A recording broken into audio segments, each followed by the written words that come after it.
السلام علیکم ناظرین، میں محمد اسلم حسین سیاست کی عالمی خبروں میں آپ سب کا استقبال کرتا ہوں۔ ہندوستان کے وزیراعظم نریندر مودی کو کویت کے اعلیٰ ترین شہری اعزاز مبارک الکبیر آرڈر سے نوازا گیا ہے۔ کویت کے امیر شیخ مشال احمد الجابر الصباح نے بیان پیلس میں منعقدہ ایک تقریب میں وزیراعظم ہند نریندر مودی کو اس اعزاز سے نوازا۔ مبارک الکبیر آرڈر روایتی طور پر سربراہان مملکت، غیر ملکی حاکموں اور شاہی خاندانوں کے افراد کو دوستی کے اشارے کے طور پر دیا جاتا ہے۔ اس کے ساتھ ہی ہندوستان کے وزیراعظم نریندر مودی کو اب تک 20 سے زیادہ بین الاقوامی اعزازات سے نوازا جا چکا ہے۔ وہ سابق امریکی صدر بل کلنٹن اور جارج بش اور برطانیہ کے شاہی کنگ چارلس سوم کی طرح ان شخصیات میں شامل ہو گئے ہیں جن کو ایسے ایوارڈ سے نوازا گیا ہے۔ کویت کی سرکاری خبر رساں ANC کونا نے اطلاع دی ہے کہ نریندر مودی کو یہ ایوارڈ دونوں ممالک کے درمیان تعلقات کو مضبوط بنانے پر دیا گیا ہے۔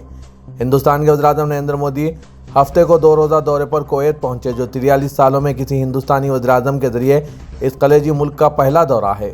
وزیراعظم نے کویت کے امیر شیخ مشال احمد الجابر الصباح سے بات چیت کی اور ولی عہد شیخ صباح الخالد الصباح سے بھی ملاقات کی۔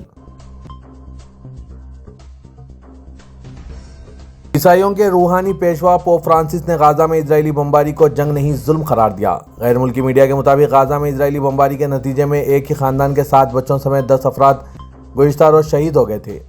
اس حوالے سے ایک موقع پر گفتگو کرتے ہوئے پوپ فرانسس نے کہا ہے کہ بچوں پر بمباری کی گئی یہ ظلم ہے، یہ جنگ نہیں ہے۔ دوسری جانب اسرائیل نے پوپ فرانسس کے اس بیان کو نشانے پر رکھ لیا اور ان پر دوہرے معیار کا الزام عائد کیا۔ اسرائیلی وزارت خارجہ کی جانب سے جاری بیان میں کہا گیا ہے کہ پوپ فرانسس کا بیان مایوس کن ہے کیونکہ اس کا سچ سے تعلق نہیں، وہ اسرائیلی جنگ سے واقف نہیں۔ اسرائیلی وزارت خارجہ نے غزہ میں اپنی جارحیت کا دفاع کرتے ہوئے کہا کہ بدقسمتی سے پوپ فرانسس نے ان سب کو نظر انداز کرنے کا انتخاب کیا ہے۔ شام کے شہر حلب میں ہزاروں افراد نے لندن کی انسانی امداد تنظیم سیریا ریلیف کے زیر اہتمام منعقدہ کنسرٹ میں شرکت کی۔ شام میں اقتدار پر مخالفین کے کنٹرول کے بعد زندگی معمول کی طرف لوٹ رہی ہے اور عوام جشن منا رہے ہیں۔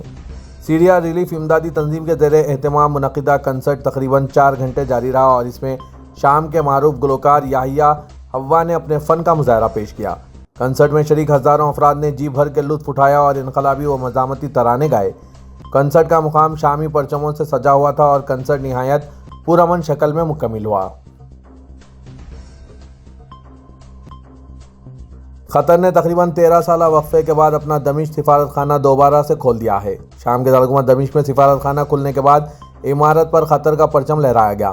وزیر قطر نے جولائی 2011 میں بشار الاسد انتظامیہ کے حامیوں کے حملوں کے بعد دمشق میں اپنا سفارت خانہ بند کر دیا تھا۔ اس حملہ قطر کے الجزیرہ ٹیلی ویژن کی مارچ 2011 سے شروع ہوئی شامی انقلاب سے متعلقہ نشریات کے خلاف بطور رد عمل کیا گیا تھا۔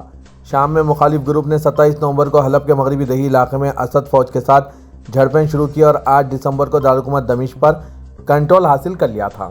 اس طرح ملک پر اسد کی باعث انتظامیہ کا 61 سالہ اقتدار ختم ہو گیا۔ فلسطین تحریک مزاحمت حماس نے کہا ہے کہ اگر اسرائیل نئی شرائط پیش کرنا چھوڑ دے تو غزہ میں جنگ بندی کے معاہدے اور قیدیوں کے تبادلے کا امکان پہلے سے زیادہ قریب ہے۔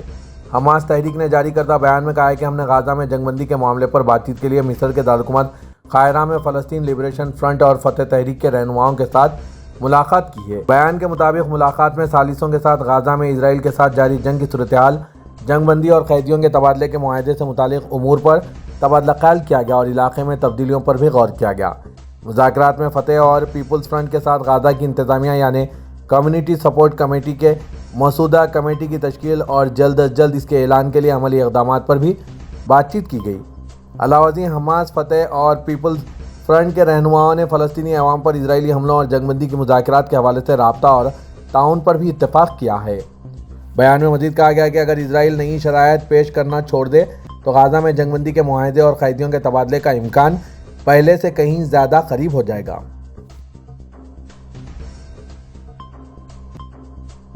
امریکہ نے بحر احمر میں غلطی سے اپنے ہی جنگی طیارے کو مار گرایا۔ جہاز میں سوار دونوں پائلٹ ایکشن سیٹوں کی مدد سے بچ گئے۔ NBC نیوز کی رپورٹ کے مطابق امریکہ سینٹرل کمانڈ آفس سینٹکوم نے واقعے کے حوالے سے بیان جاری کیا۔ بیان میں کہا گیا کہ بحر احمر میں USS Harry S Truman aircraft carrier پر آپریشن کے دوران غلطی سے USS گینسبرگ کروزر سے FA-18 جنگی طیارے پر فائرنگ کی گئی۔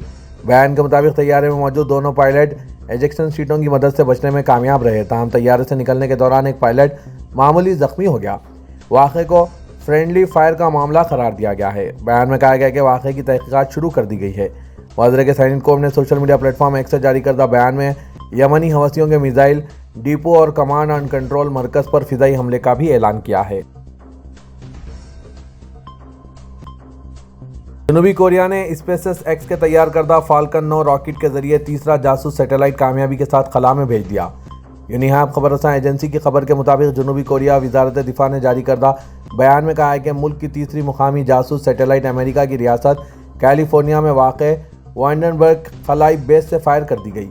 بیان کے مطابق مصنوعی آپریچر ریڈاروں سے لیس اس سیٹلائٹ کو اسپیس ایکس کے ساختہ فالکن 9 نامی راکٹ کے ذریعے کامیابی سے مدار میں داخل کرایا گیا۔ وزیر کے جاسوس سیٹلائٹ کو خلا میں بھیجنے سے جنوبی کوریا کا مقصد شمالی کوریا کی فوجی کارروائیوں کی زیادہ بہتر نگرانی کرنا ہے۔ اس مقصد کے تحت جنوبی کوریا نے پہلا سیٹلائٹ دسمبر 2023 میں اور دوسرا اپریل 2024 میں خلا میں بھیجا تھا۔ سعودی ٹرانسپورٹ جنرل اتھارٹی نے جزیرہ فرسان میں پبلک بس سروس کا افتتاح کیا ہے۔ بسیں 9 روٹس پر چلائی جائیں گی جس کی مجموعی مسافت 360 کلومیٹر ہوگی۔ سعودی خبر رساں NCSPA کے مطابق جزیرہ فرسان میں بس سروس کے افتتاح کے موقع پر جیزان ریجن کے میئر انجینئر ابراہیم کریری، ٹرانسپورٹ کمپنی سیپکٹو کے نمائندے اور ٹرانسپورٹ اتھارٹی کے نگران ڈاکٹر ریان ہازمی موجود تھے۔ جزیرہ فرسان بس سروس جیزان، سبیہ اور ابو عریش کے درمیان میں شروع کی گئی ہے، جو روزانہ 18 گھنٹے چلائی جائے گی۔ مختلف روٹس پر 47 بسیں فراہم کی گئی ہے، جبکہ بس اسٹاپس کی تعداد 54۔ سعودی عرب کے مسام پروجیکٹ نے گزشتہ ایک ہفتے کے دوران یمن کے مختلف علاقوں سے مزید 570 بارودی سرنگوں کو صاف کر دیا ہے۔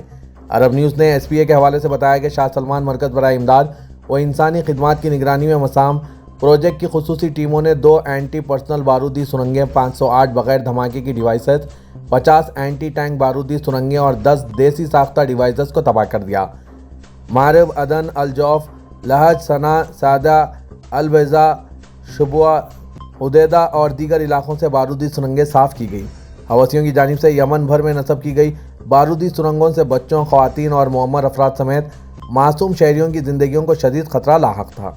2018 میں مسام پروجیکٹ کے آغاز سے اب تک یمن میں حوثیوں کی بچھائی گئی 4,73,258 بارودی سرنگوں کو تباہ کیا جا چکا ہے۔ وزیر کے حوثی باغیوں کی جانب سے 12 لاکھ سے زیادہ بارودی سرنگیں بچھائی گئی ہے، جس کے بعد سینکڑوں معصوم شہریوں کے زخمی اور ہلاک ہونے کے واقعات رونما ہوئے ہیں۔ مسام پروجیکٹ کا مقصد یمن کے مختلف شہری اور دیہی علاقوں سے بارودی سرنگوں کی صفائی کرنا ہے تاکہ معصوم شہریوں کی جانوں کو ان سے محفوظ کیا جا سکے۔ یہ پروجیکٹ مقامی انجینئرز کی بھی تربیت اور انہیں جدید آلات فراہم کرتا ہے، جبکہ بارودی سرنگوں کی زد میں آنے والے یمنی شہریوں کی بھی مدد کی جاتی ہے۔ مسام پروجیکٹ کے مطابق یمن میں بحران کے آغاز سے اب تک تقریباً 50 لاکھ افراد نقل مکانی پر مجبور ہوئے، جن میں بیشتر بارودی سرنگوں کے باعث گھر چھوڑنے پر مجبور ہوئے۔ سعودی عرب کی وزارت صحت نے کہا ہے کہ پیشے کی اخلاقیات اور طے شدہ اصول و ضوابط کی خلاف ورزی پر طبی عملے سے تعلق رکھنے والے 5 افراد کے خلاف کارروائی کی گئی۔ سبق ویب سائٹ کے مطابق زیر علاج مریض کی ویڈیو بنانے، بیماری اور علاج معالجے کی وضاحت کے لیے مریض کے جسم کے اعضاء دکھانے اور غیر اخلاقی الفاظ استعمال کرنے کے علاوہ دیگر خلاف ورزیاں سوشل میڈیا پر شیئر کرنے پر کارروائی کی گئی۔ وزارت نے کہا ہے کہ جن افراد کے خلاف کارروائی کی گئی ہے ان کی طرف سے سرزد ہوئے اعمال معاشرے کی اخلاقیات اور پیشے کی اخلاقیات کے خلاف ہیں۔ وزارت نے ان افراد کو کام سے روک دیا ہے اور انہیں کارروائی کے لیے تفتیش ادارے کے حوالے کر دیا۔ وزارت نے طبی عملے پر زور دیا ہے کہ مریض کے حقوق کے تحفظ کے لیے پیشے کی اخلاقیات اور طے شدہ ضوابط و اصولوں کی پابندی ضروری ہے۔ وزارت نے یاد دلایا کہ سائبر کرائم کے ارتکاب پر قانون کے مطابق کارروائی ہوگی، جس کی سزا 5 سال قید اور 30 لاکھ ریال تک جرمانہ ہو سکتا ہے۔ ترکیہ کے وزیر داخلہ علی یرلیقایا نے کہا ہے کہ رواں سال کے آغاز سے 9 دسمبر تک 1,24,325 شامی رضاکارانہ طور پر باحفاظت، پروقار اور منظم شکل میں اپنے وطن واپس لوٹ گئے ہیں۔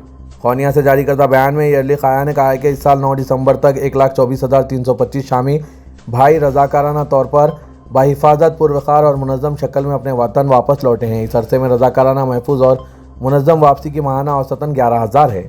شام کی آزادی کے بعد اپنے وطن واپس جانے والے شامیوں کی تعداد میں اضافہ ہو رہا ہے۔ نقل مکانی کے لیے ہمارے انتظامی ڈھانچے کے بنیادی رہنما عناصر انسانی حقوق اور آزادیاں پیش کر رہے ہیں۔